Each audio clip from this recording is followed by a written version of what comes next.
नमस्कार भक्तों, स्वागत है आपका डिवाइन टेल्स में। यहाँ हम केवल कथाएं नहीं सुनाते, यहाँ हम धर्म, कर्म और आत्मा के गूढ़ रहस्यों को समझते हैं। ये चैनल समर्पित है श्री राम की मर्यादा को, श्री कृष्ण के प्रेम को, हनुमान जी की निस्वार्थ भक्ति को और पुराणों की उस शिक्षा को जो जीवन को सही दिशा देती है। इन कथाओं का उद्देश्य डर दिखाना नहीं, बल्कि बोध कराना है कि ईश्वर हर क्षण हमारे साथ है। आइए आज की कथा की ओर बढ़ते हैं। कभी ध्यान दिया है कि जब सब कुछ शांत होता है तब भी हमारे भीतर कुछ न कुछ चलता रहता है। दुनिया कहती है शोर बाहर है, भीड़ में है, सड़कों पर है, लेकिन सच ये है सबसे ज्यादा शोर हम अपने भीतर लेकर चलते हैं।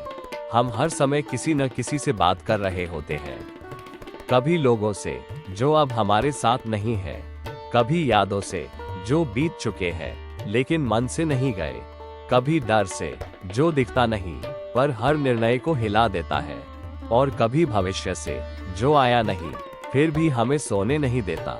हम बोलते रहते हैं, सोचते रहते हैं, समझाते रहते हैं, लेकिन क्या कभी खुद से चुपचाप मिलने की कोशिश की? ऐसे मिलने की जहां कोई सवाल ना हो, कोई शिकायत ना हो, कोई अपेक्षा ना हो, सिर्फ तुम हो और तुम्हारा अस्तित्व। आज की यह यात्रा तुम्हें बेहतर बनाने नहीं आई, ये तुम्हें बदलने भी नहीं आए। यह कोई उपदेश नहीं है, कोई प्रवचन नहीं है, ये बस एक निमंत्रण है खुद के पास लौट आने का, जहां तुम्हें कुछ साबित नहीं करना, कुछ पाना नहीं, कुछ बनना नहीं, बस होना है। आज अगर तुम यहाँ तक आए हो तो शायद तुम भी भीतर से थक गए हो। शायद तुमने सब निभाया, सब सहा, सब समझा और अब बस थोड़ा मौन चाहते हो। अगर ऐसा है तो ये स्थान तुम्हारे लिए है। यहाँ शब्द धीरे चलेंगे, विचार थमेंगे और मन पहली बार आराम करेगा। लोग सोचते हैं मौन मतलब बस बोलना बंद कर देना, लेकिन अगर भीतर शोर चल रहा हो तो बाहर की चुप्पी मौन नहीं होती। मौन कोई क्रिया नहीं है, मौन एक अवस्था है। वो अवस्था जहाँ शब्द पीछे हट जाते हैं और अनुभव आगे आ जाता है, जहाँ मन कहना छोड़ देता है और सुनना शुरू करता है। जब मन हर समय सवाल पूछता रहता है, क्यों, कैसे, कब, क्या होगा, तब उत्तर कभी उतर ही नहीं पाता। लेकिन जिस क्षण मन सवाल पूछना बंद करता है, उसी क्षण उत्तर अपने आप भीतर उतरने लगता है। किसी आवाज की तरह नहीं, बल्कि एक स्पष्टता की तरह। इसीलिए ऋषि बोलते नहीं थे, इसलिए नहीं कि उन्हें कहना नहीं आता था, बल्कि इसलिए कि जो सत्य उन्होंने देखा था वो शब्दों में समा नहीं सकता था। शब्द सिर्फ इशारा कर सकते हैं, सत्य को पकड़ नहीं सकते। ऋषि जानते थे अगर सत्य बोल दिया गया तो वो सिर्फ जानकारी बन जाएगा, लेकिन अगर मौन में जिया गया तो वह अनुभव बन जाएगा। आज हम बहुत बोलते हैं, हम अपने दुख भी शोर में कहते हैं, हम अपनी खुशी भी शोर में मनाते हैं, हम अपनी प्रार्थना भी शब्दों में करते हैं, लेकिन हम सुनते नहीं, न खुद को, न जीवन को, न उस संकेत को जो हर पल हमारे भीतर उठता है। मौन में पहली बार तुम सुनोगे अपनी थकान की आवाज। तुम्हें एहसास होगा कि शरीर नहीं थका है, मन थका है। तुम्हें समझ आएगा कि समस्या बाहर नहीं है, भीतर उलझन है। और जब ये समझ उतरती है तो बिना कुछ बदले सब बदलने लगता है। मौन समाधान नहीं देता, मौन समझ देता है, और समझ सबसे बड़ा समाधान होती है। मान सबसे बड़ा वक्ता है, वह कभी चुप नहीं होता। जब तक तुम जाग रहे हो या सो रहे हो, मन लगातार बोलता रहता है, कभी याद दिलाकर, कभी डर दिखाकर, कभी उम्मीद जगाकर, कभी पछतावा देकर। वो तुम्हें भूत में ले जाता है, जहाँ गलतियां हैं, अधूरे रिश्ते हैं, कह न पाए शब्द हैं, और फिर अचानक तुम्हें भविष्य में फेंक देता है, जहाँ आशंकाएं हैं, डर है, अनिश्चितता है। मन कभी भी तुम्हें वर्तमान में टिकने नहीं देता, लेकिन जैसे ही तुम मौन में बैठते हो मन घबराने लगता है। क्यों? क्योंकि मौन में मन की चालाकियां काम नहीं करती। मौन में झूठ टिक नहीं पाता। वहाँ न बहाने चलते हैं, न तर्क, वहाँ जो है वही दिखता है। मौन में डर सामने आ जाता है, वो डर जिससे तुम भागते रहे हो, वो दर्द जिसे तुमने काम में, रिश्तों में, हंसी में छुपा रखा था। और सबसे पहले जो टूटता है वह है अहंकार, यह अहंकार जो कहता है मैं ठीक हूँ, मुझे कुछ नहीं चाहिए, मुझे कोई नहीं तोड़ सकता। मौन में यह आवाज धीरे धीरे कमजोर पड़ने लगती है। इसीलिए अधिकतर लोग मौन से भागते हैं।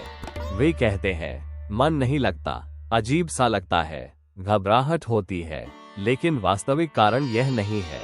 वास्तविक कारण ये है, मौन में तुम्हें खुद से सामना करना पड़ता है। और खुद से सामना करना सबसे कठिन काम है, लेकिन यही सामना सबसे मुक्त करने वाला भी है। क्योंकि जिस दिन तुम मन के शोर को देखने लगते हो, उस दिन तुम मन नहीं रहते, तुम दृष्टा बन जाते हो। और जब तुम दृष्टा बनते हो तो मन अपनी शक्ति खो देता है।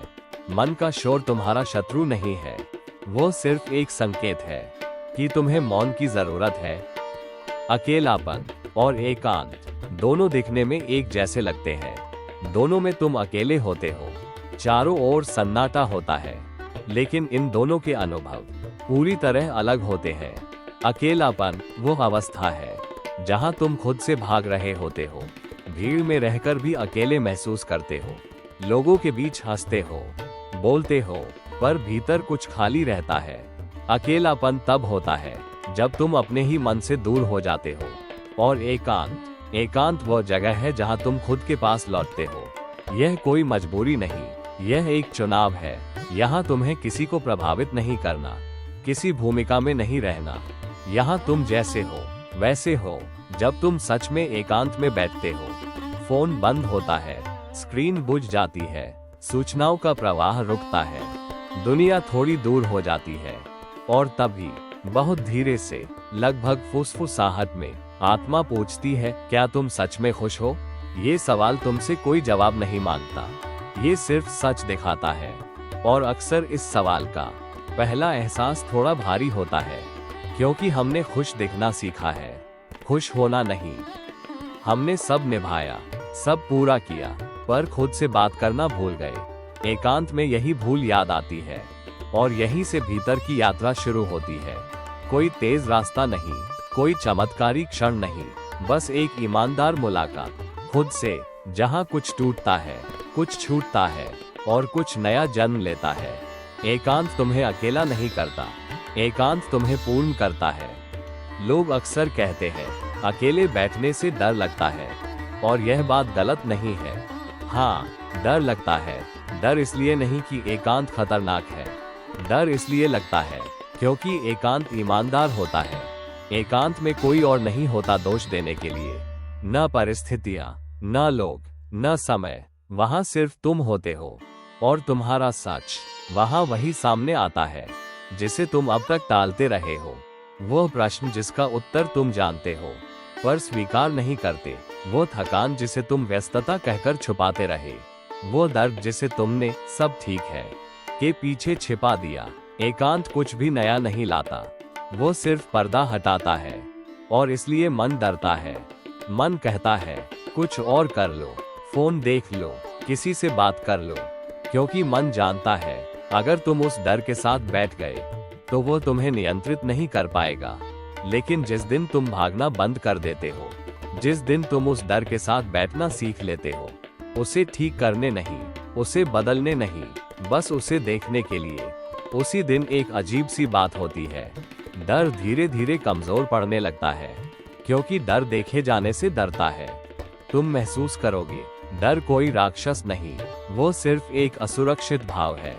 और भाव स्थायी नहीं होते, वे आते हैं, ठहरते हैं और चले जाते हैं। लेकिन तुम रहते हो, और उसी मौन में तुम समझ पाते हो डर ने तुम्हें कभी रोका नहीं था, तुम खुद ही रुक गए थे। तुम महसूस करोगे डर कोई राक्षस नहीं, वो सिर्फ एक असुरक्षित भाव है। और भाव स्थायी नहीं होते, वे आते हैं, ठहरते हैं और चले जाते हैं।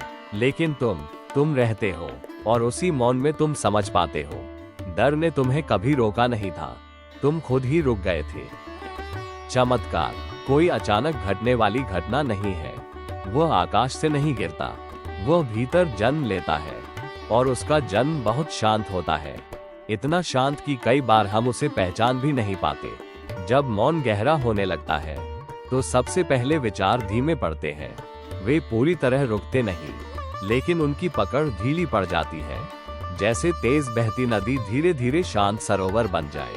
और जब विचार धीमे होते हैं तो तुम्हारे भीतर एक नई स्पष्टता उतरने लगती है। अब तुम हर बात पर तुरंत प्रतिक्रिया नहीं करते। अब तुम रुकते हो, देखते हो, समझते हो, और यहीं से निर्णय साफ होने लगते हैं। तुम्हें सोचना नहीं पड़ता कि क्या सही है, सही खुद दिखने लगता है। और जब निर्णय साफ होते हैं तो जीवन अपने आप दिशा बदलने लगता है। कोई जोर नहीं, कोई संघर्ष नहीं, बस एक स्वाभाविक प्रवाह। तुम अचानक महसूस करोगे गलत चीजों से दूरी बनने लगी है। वे आदतें, वे रिश्ते, वे सोच जो तुम्हें कमजोर बनाती थी, वे अब उतनी आकर्षक नहीं लगती। और उसी समय कुछ और होने लगता है। सही चीजों की ओर एक खिंचाव, शांति की ओर, सरलता की ओर, सच्चाई की ओर। ये खिंचाव किसी नियम से नहीं आता, ये भीतर से उठता है। और सबसे बड़ा संकेत, बिना किसी कारण शांति, न कोई बड़ी उपलब्धि, न कोई विशेष दिन, फिर भी मन शांत है, हृदय हल्का है। यही वो क्षण है जहां लोग कहते हैं कुछ बदल गया है, लेकिन तुम जानते हो कुछ बदला नहीं, बस सब स्पष्ट हो गया है। यही है वास्तविक चमत्कार, न कोई चमत्कारी घटना, न कोई दिखावा, बस भीतर की व्यवस्था सही जगह पर आ जाना। और जब भीतर सब ठीक हो जाता है तो बाहर का जीवन अपने आप ठीक होने लगता है। आज तुम कुछ भी तय मत करो, कोई वचन मत लो, कोई संकल्प मत करो, खुद से भी कोई वादा मत करो, क्योंकि असली परिवर्तन वचनों से नहीं आता, वह ठहराव से आता है। आज बस इतना करो, दिन में कभी भी, सुबह या शाम या सोने से पहले, सिर्फ 5 मिनट चुपचाप बैठो। कोई मंत्र नहीं, कोई प्रार्थना नहीं, कोई मांग नहीं, बस मौन। अगर विचार आए तो आने दो, अगर बेचैनी हो तो होने दो। कुछ ठीक करने की कोई कोशिश मत करना, बस मौजूद रहो। इन 5 मिनटों में जीवन से कुछ मत मांगना, क्योंकि जब मांग रुकती है तभी सुनना शुरू होता है। और जो उत्तर तुम बाहर खोज रहे थे, लोगों में, परिस्थितियों में, शब्दों में, वह धीरे धीरे भीतर से आने लगता है।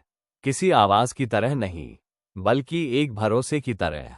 और जब वह उत्तर आता है तो वह तुम्हें उलझाता नहीं, वो शांत करता है। आज के बाद कुछ मत बदलना, बस हर दिन 5 मिनट मौन को जगह देना और देखना कैसे तुम बिना जोर लगाए, बिना लड़े, बिना साबित किए, अपने ही जीवन में घर लौट आते हो।